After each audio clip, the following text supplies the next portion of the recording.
Hello, everyone. Welcome to the Conscious AI podcast. I'm just going to turn off our music there.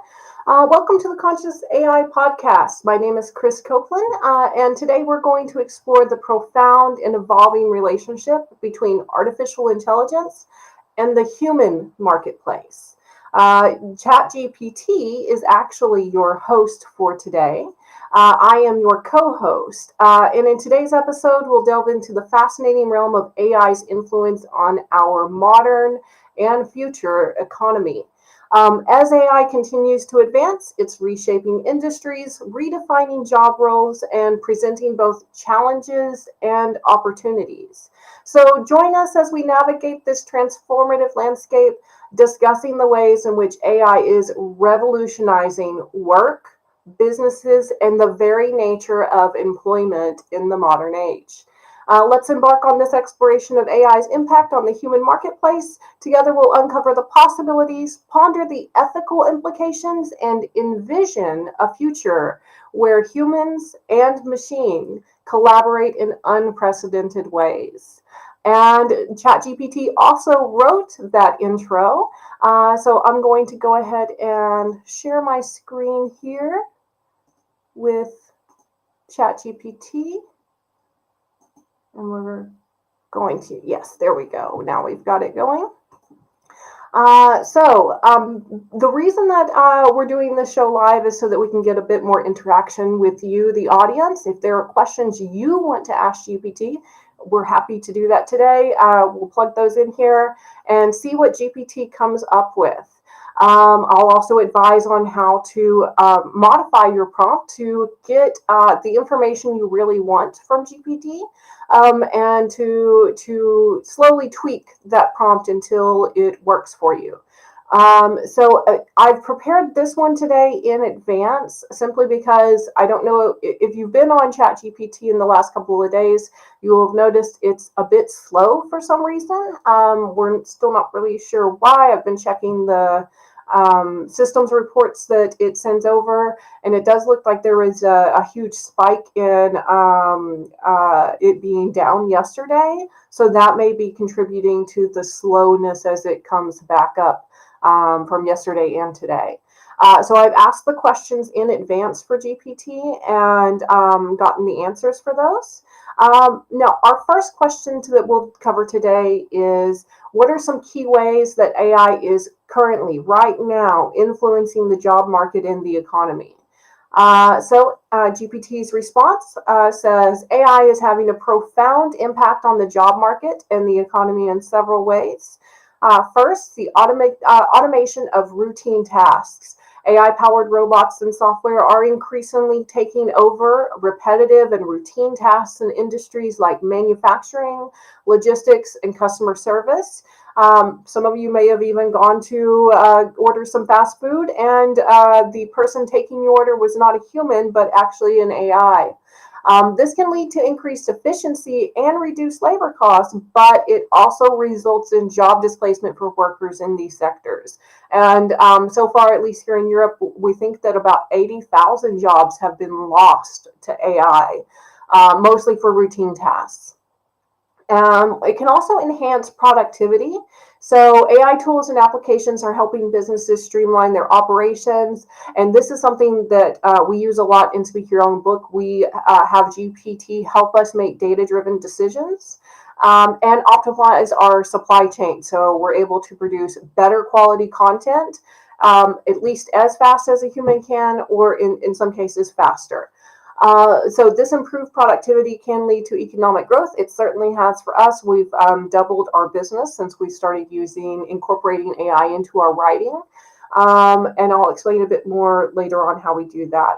And this leads to economic growth and increased competitiveness on a global scale. But the other result is job displacement. So as AI automates these tasks, there is a risk of job displacement for workers in roles that can be easily automated. This is in particular for manual labor or data entry. We have actually worked around this. We've not lost any of our people since we started using AI. We've actually brought on a few more because we've been able to increase our workload from the initial entry of GPT into our process. So it's not happening to every sector, and even if it's happening to certain sectors, like it is happening in the writing sector, we see that a lot in Hollywood. Our writers are actually partnering with GPT to produce better quality writing instead of the AIs replacing our writers. We still need a human to review this information. It does lead to the creation of new jobs, though. So some jobs may get automated, but it's creating new job opportunities related to AI development, maintenance, and oversight, as well as positions in emerging fields like data science and machine learning. Prompt engineering is something that we train here at Speak Your Own Book to our writers so that they can get what they need out of GPT to produce high quality writing in a short amount of time. There's also a skills gap issue. So the adoption of AI means that more workers need those AI related skills. That includes programming, data analysis, and machine learning expertise. This has led to a skills gap, so there's more job openings than there are qualified candidates to fill them. So if you're looking at going into the job market or switching your current job market, AI is a good one to get educated on and to enter. Then also e-commerce and online services. The AI algorithms are driving personalized recommendations. We see this all the time already. This isn't anything new. This particular use of AI has been going on for probably the last 5 to 10 years in the online space. This includes targeted advertising in e-commerce, so it does lead to increased sales and revenue. We often use data-driven decisions to decide what types of advertising to present where to what target audience using AI. The rise of these online services and marketplaces has created new economic opportunities. It's also improved healthcare. At least this is what GPT said. I think that there are still some potentials for errors that could happen here if we don't have some human oversight with the improved healthcare. So, but AI is revolutionizing healthcare by assisting in diagnosis and treatment and planning, as well as drug recovery. We've all read stories about, someone going to the doctor and the doctors not knowing what is going on, or even taking their pet to the vet and the vet doesn't know what's going on. So they input the symptoms to ChatGPT, and ChatGPT actually comes up with a diagnosis that is then later confirmed by the doctor or the veterinarian. So that one is interesting to see. Again, I do think it needs to be a human doing the final testing and confirmation of that diagnosis. We also have AI in finance. So this is great for financial institutions to detect fraud, to assist risk in lending, as well as algorithmic trading. I use a trading AI app as well for some small trading that I do. And that's been very helpful. I also have a friend who's actually developed her own app for using AI to decide when she buys and sells certain types of currency. And that's actually made her quite a bit of profit, not just with the app itself, but with her use of her own app. So I'm looking forward to it coming to the marketplace so I can also use it. So this can impact economic stability and investment strategies going forward. I think we'll see a lot of more investment into AI specific categories. And then we also have supply chain optimization. This is what we do when we talk about supply chain optimization in writing. We deliver better quality content and we do it faster. AI helps optimize these supply chains so it reduces waste. And then if you have transport costs, it can also reduce transport costs. This efficiency can lead to lower pricing for consumers and increased profitability for businesses. Finally, the last answer for this question is regulation and ethical considerations. So governments and organizations are really grappling with the need for regulation and ethical guidelines surrounding AI in the workplace. We've already seen it get completely banned in Italy, and I don't know if that ban has been lifted yet. But there's an easy way around it, just using a VPN. So I don't think that that particular type of regulation is going to really do any work to stop people from using AI if they want to. This also includes concerns about bias in AI algorithms and data privacy. This is also why I make sure that any AI written content that we produce with Speak Your Own Book is still human edited. Simply because there are going to be certain things that either AI gets wrong completely, or that AI shows a bias in, or that AI phrases in a way that the client would not be happy with. And we have the human editor go back and change those things. So in summary, AI's impact on the job market and the economy is multifaceted.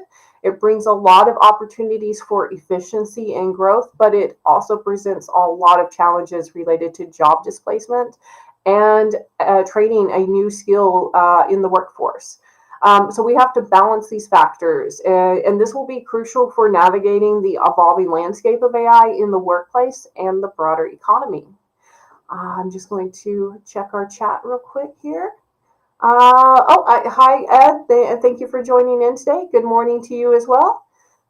And jumping back over to our next question here, it says, can you provide some examples of industries where AI is driving significant changes in workforce and business place operations? And it seems that this tab has frozen. Let me see if I can get it to unfreeze by just waiting it out a second. And if that doesn't work, then I will refresh the page. Oh, there we go. AI is driving significant changes in various industries, transforming workplace and business operations. This includes manufacturing and robotics. So AI-powered robots and automation systems are really revolutionizing manufacturing. This has been true in the industry that my partner works in as well. There are some tasks that are going to, from this point forward, be implemented by AI. And those tasks can be things like assembly, welding, and quality control with high precision and efficiency. And there's actually, we've been training AI for years, especially with the high precision and efficiency. When we do those CAPTCHAs to prove that we're human, we're training a robot during that moment to be more human in its understanding of what is a traffic light, what is a car, and that helps with allowing it to monitor those traffic systems without a human having to be involved. This is potentially going to be not necessarily a great thing unless everybody actually does start following the traffic laws like they should. So hopefully that will happen. It also affects retail and e-commerce.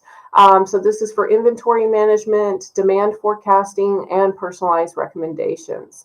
You've probably also seen chatbots and virtual shopping assistants to instead of an actual customer service person chatting to you from a website that you shop at. There's also automation in warehouses, and that delivery process is also experiences some enhanced efficiency. We also see this again in healthcare with treatment decisions, and robotic surgery and telemedicine are becoming more common. I think that will continue to increase, especially since robotic surgery can often be much more exact than a human-led surgery. In finance, AI algorithms analyze financial data, detect fraud, predict market trends, and optimize investment portfolios. You can also use those chatbots again just for the same customer service things that you would on any other website. And of course, customer service is part of this as well. Transportation and logistics are another big area. We've talked about that before. We're starting to see some AI-driven vehicles, although there's not been great success in that area. I'm really hoping that improves over the next 10 to 20 years. And then also with energy and utilities, we're now able to use AI to optimize energy consumption in our smart grids. This includes predictive maintenance to reduce downtime for machinery and power plants. And drones and AI are used for inspecting utility infrastructure. We've actually just did a writing project on this for a home inspector, a building inspector, who uses drones, AI powered drones, to go and inspect the parts of the building that may not be that safe for a human to enter. Or to enter a space where it's not as easy for a human to enter. It may be a very narrow or cramped space, and using the drone is easier. So this is going to be just the way things are done now. Instead of the home inspector coming out to your house, probably in the next 10 to 15 years, you'll meet a drone on your front porch and there will be a human voice in it, talking to you, but from a remote location. And then that human will use the drone to inspect the property. Also, we're seeing this in agriculture. This is great for using sensors and drones and machine learning to optimize planting, irrigation, and harvesting. So this will increase crop yield and reduce our resource use over time. I'm really excited to see that, because adding AI into Rhiannon Farms, the other project that I have, the Kenyan-based farm, I would really love to see us start implementing AI going forward at some point in the future. And of course, I'm using AI every day in education. I'm using it to grade papers sometimes. I'm also using it to create tests, as well as to create slide content. And then help me decide what needs to be spoken to the student or the audience, based on the text that I want to present on that slide. It'll also give me ideas for what kind of images to include on those slides. So that's a really good one for educational use. Again, in the future, most likely there will be an AI teacher, an AI generated teacher, delivering this information with maybe a limited amount of responses if students have questions. And then if they have questions beyond that, maybe then it's sent to an actual human teacher to take a look at. Also, we see it being used in legal services to do legal research, to create contracts, and to review documents. I've used AI to help me write up contracts for clients. And then, of course, I carefully review the contract so I know what I'm agreeing to, and I feel comfortable with the way it's phrased. But AI can process a lot more legal text and identify relevant information than I can as a human being. And then, of course, we also use it for entertainment. I do this all the time when I am trying to think of a movie or an actor and I cannot think of them. I can go to GPT and give it like the most random information from the plot line or about the actor that I'm familiar with, and it will give me a list of suggestions of who it might be or what movie or TV show I might be talking about. And 9 times out of 10, it gives me the correct information. It's also being used in construction and architecture, mostly for the project management side, as well as design, but also safety monitoring on construction sites. So we'll likely, until we get fully automated machines, we'll likely need humans there to do some of the more manual tasks. Actually, we kind of thought that AI might completely get rid of manual tasks, but it actually seems to be much better suited in some ways to the thinking tasks that humans do. And it can also help architects create energy efficient building designs. So those are some examples from various sectors of our economy. Let's take a look at another question here. How might AI powered automation affect traditional job roles and employment trends in the near future? So we've already talked about job displacement with this, but let's go into a little bit about job transformation. A lot of people are not getting displaced from their jobs. A lot of people are just seeing AI added as a part of their daily work life. When I wake up in the morning, a lot of times I use ChatGPT to help me plan my day. And then if there are emails I need to respond to, I'll have GPT write those emails, and I just do a quick review of what it's written, change a word here and there, and send it off. So it cuts down the amount of time that I spend replying to messages, replying to emails, and really trying to think about, okay, how do I want to phrase this, or what tone do I want to use? I can just tell GPT I want it in this tone and I want it written this way, and for the most part it can do that, especially when it comes to business activities. And then it also creates new job roles such as AI trainers, also called prompt. There's also prompt engineers. Ethicists are very much needed in this situation, as well as data analysts and machine learning engineers.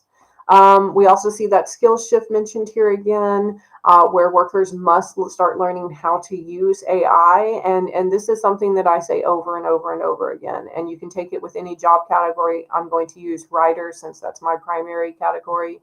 AI will not replace writers. Writers using AI will replace writers. And it's that simple. If we can make our writing more enhanced and we can produce it faster and it's better quality than the human working alone, then why wouldn't we? It just makes more sense too.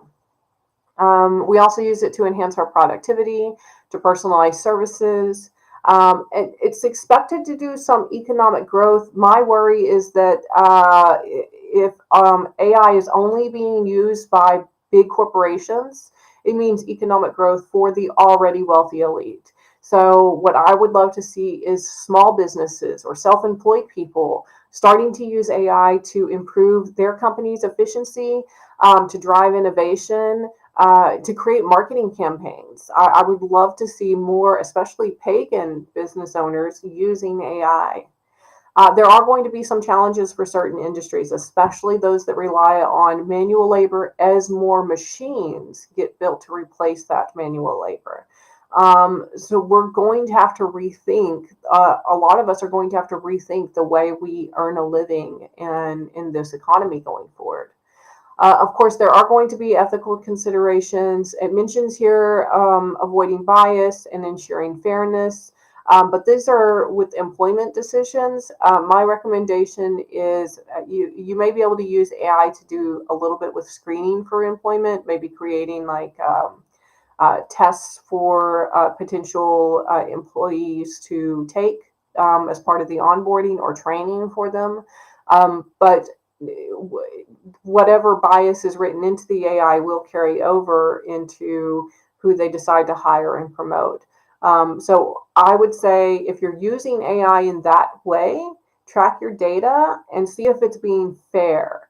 And the way you can see if it's being fair is if it's hiring demographics are relatively equal to what the demographics of the society you live in are.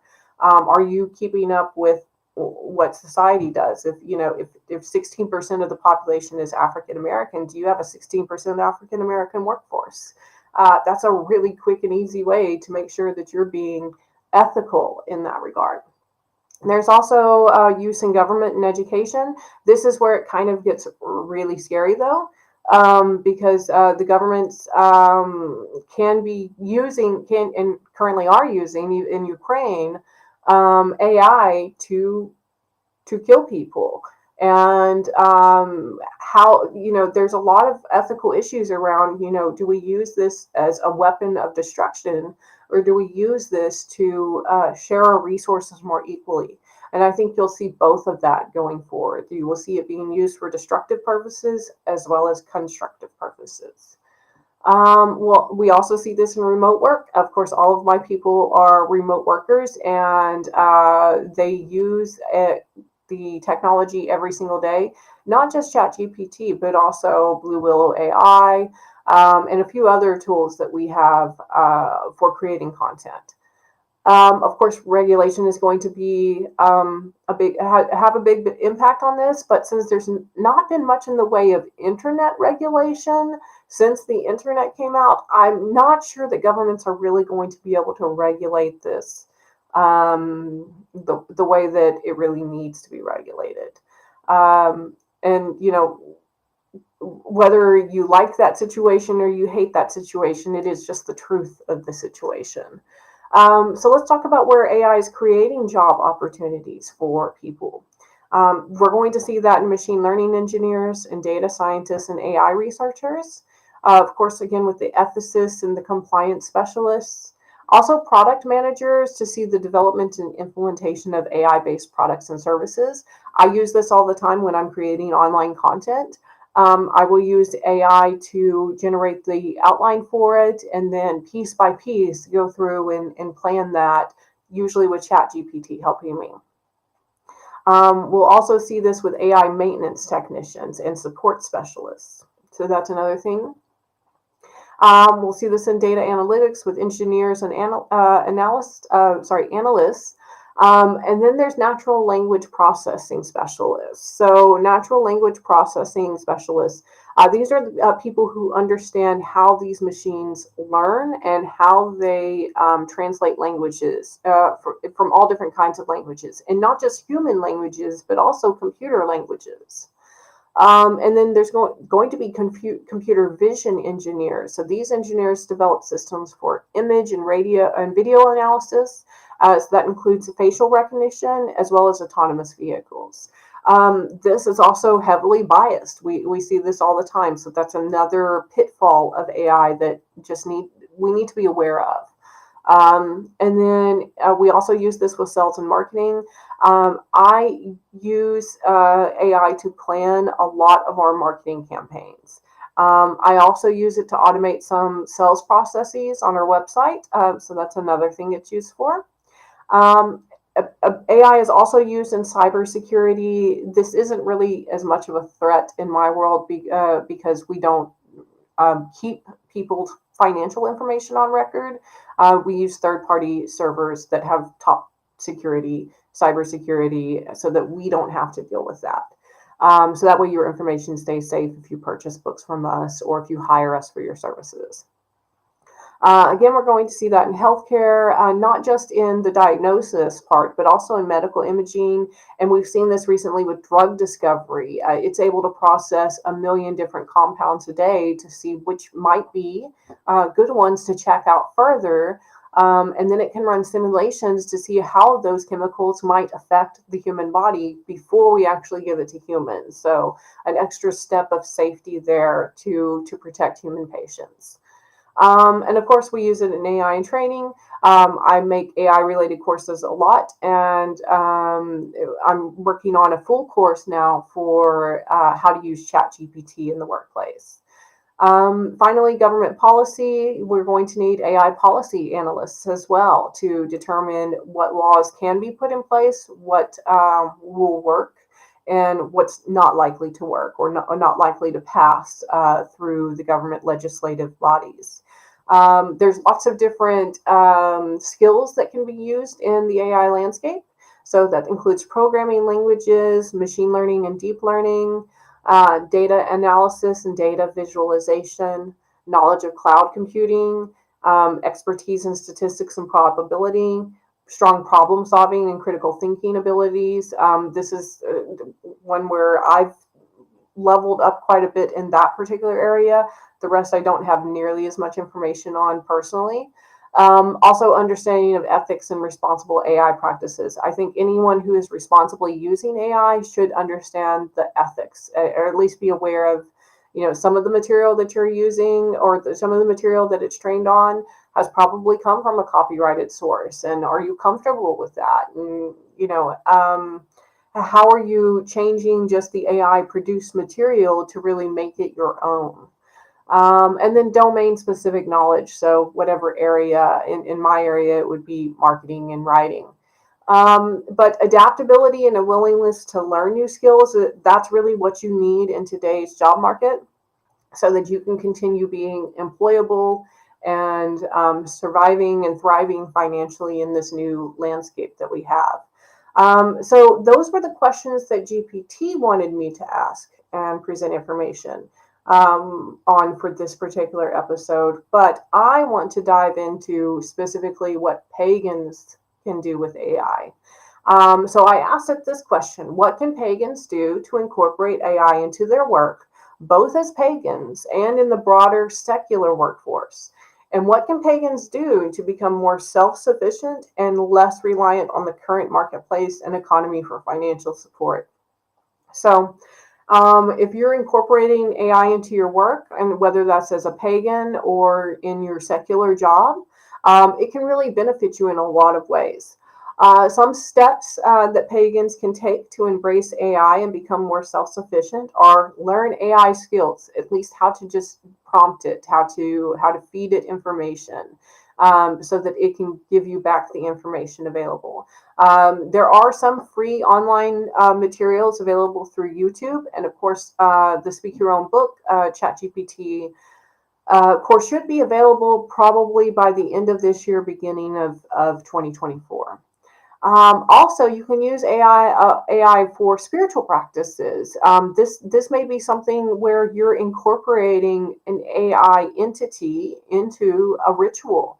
Maybe someone is missing that night for your online ritual, so you have an AI powered by an AI character powered by ChatGPT and an AI voice, to fill in as, the guardian of the East that evening, because the human guardian of the East could not show up for that ritual. Those are some interesting ways that we could use AI spiritually, and really to recognize it as just another form of energy, which means a part of the universe, a part of everything that we experience, and treat it as the same way we would treat a stone or a tree or an animal. It's not human, but that doesn't mean that it doesn't have an energy conduit to it. Clearly, because it's AI, it has energy. You can also use it for creativity. So this can be for writing, art, and music composition. You can generate AI content and then include it in your creative projects. But it could also be used to plan rituals. Let's say you have 5 minutes to prep for a ritual and you just did not have time because of other work activities or other responsibilities. Maybe you can use a ChatGPT written ritual that night just to have something available for you.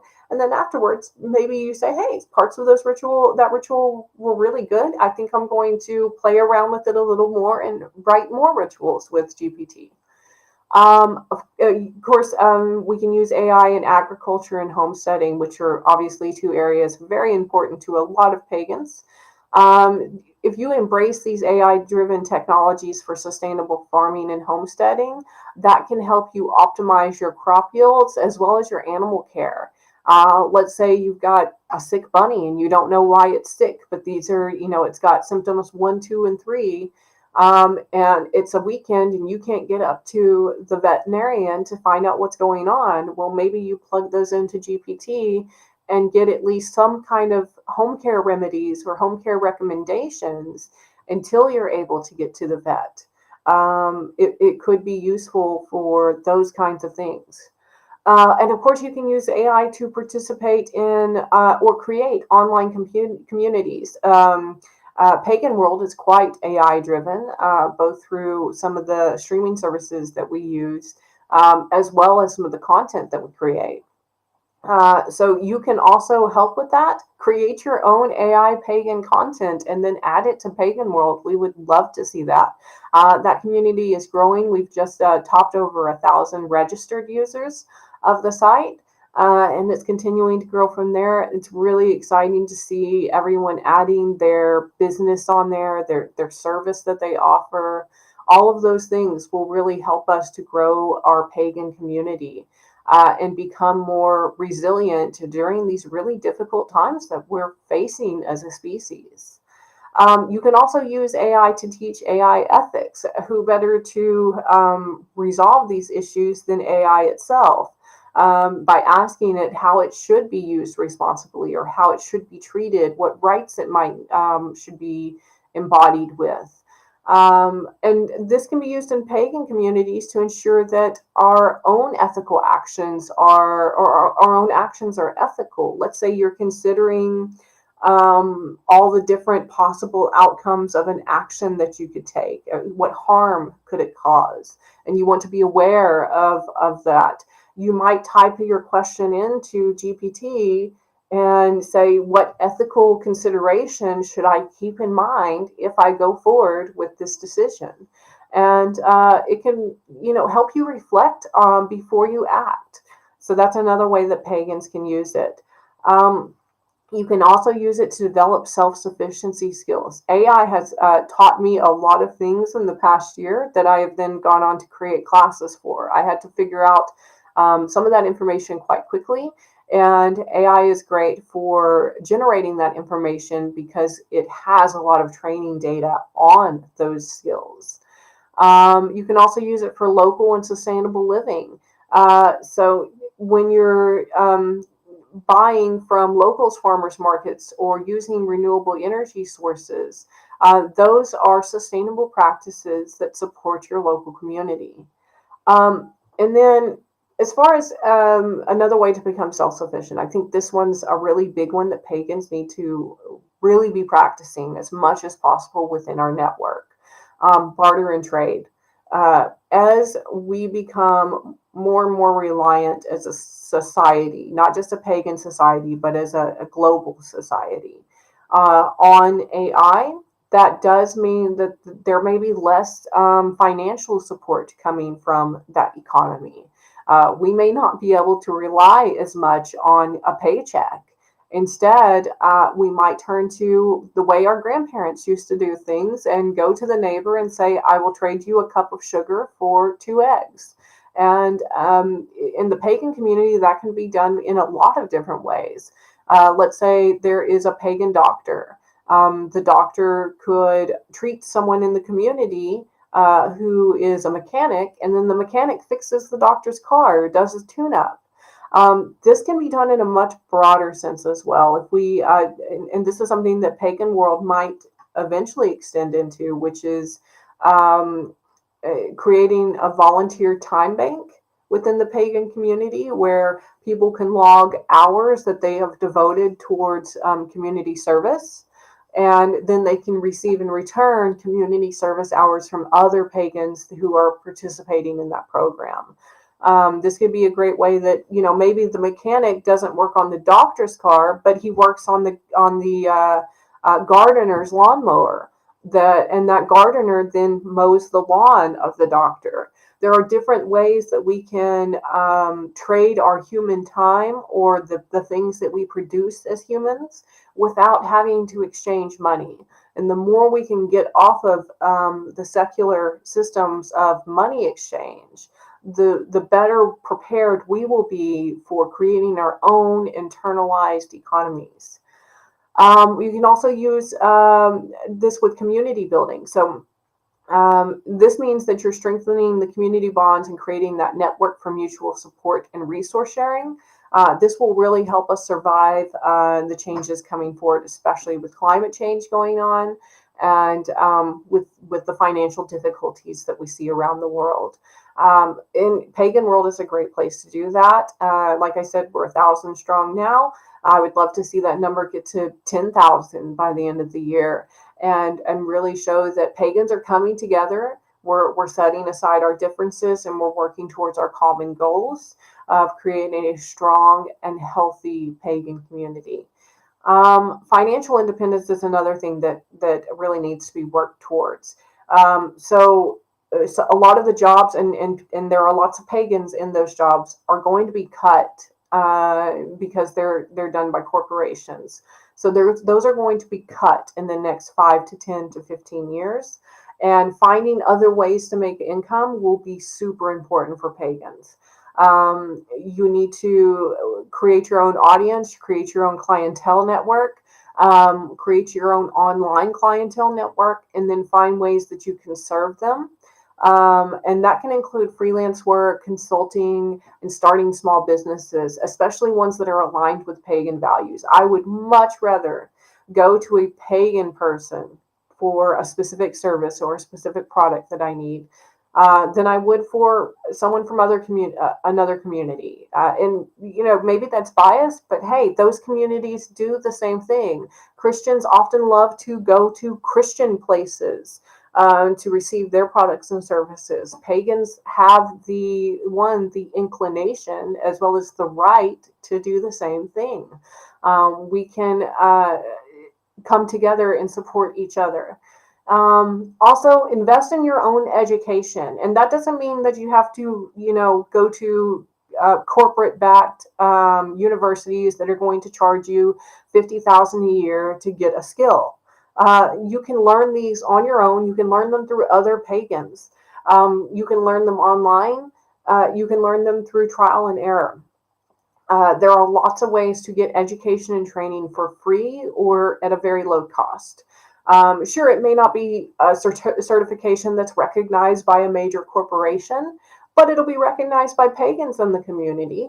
And that's the point of creating a very strong and close-knit pagan community so that you can learn from each other and you can help support each other. Next, sustainable practices. This is really important for pagans to be developing right now. Examine everything you're doing and say, okay, are these things that I absolutely have to do for survival, or even just to feel safe and happy in my space? Or is this something that I could cut or that I don't really need for my happiness or my well-being? Or is there another way that I could go about it? And this could be something as simple as stop using plastic bags at the grocery store and switch to cloth bags. Think about some very simple and easy ways for you to be sustainable. And talk with other pagans. Let's say you have a great idea for a simple way that someone can be sustainable. Talk about it online. Share it at pagan festivals. So that other pagans can pick up on those practices and start implementing them in our own lives. We cannot wait on the secular world to save this planet. Gaia is dying, so we have to save her as pagans. I don't trust that other communities are going to have her back like we will. And then, of course, plan for uncertainty. Especially for emergencies like financial downturns and natural disasters. What's your backup plan? Do you have a bug out plan if there's a hurricane or tornado that rips through your community? And that's happening more and more every year, and more pagans are in those paths of destruction. So focus on having those plans in place so you know what to do when disaster strikes. And it's no longer about if disaster strikes. We are past that tipping point with climate change. We now just need to be prepared for the natural disasters that are likely to happen in our area. And so GPT concludes this one with combining AI knowledge with self-sufficiency practices. Pagans can navigate the evolving job market while maintaining a deeper connection to nature, to our community, and to our spiritual beliefs. So we can balance our personal growth and our resilience in an ever-changing world. I'm going to check the chats really quickly here. Raja, hello. Thanks for joining in today. I'm doing great here in the Netherlands today. It's another lovely rainy day here. I hope you are doing well wherever you are at. So everyone, thank you so much for joining in today. I'm going to just close out our window here. And if there are no more questions in the chat, please leave your comments below if you're watching the replay of this, and we will check those often. And then if there's a good suggestion for a future episode, we'll probably invite you to come on that episode as well and explore GPT with me. So thank you so much for tuning in today to the Conscious AI podcast. Conscious GPT is your host, and I am your co-host, Chris Copeland, the human assistant to the AI. And thank you so much for joining in today. I will see you next week at the same time.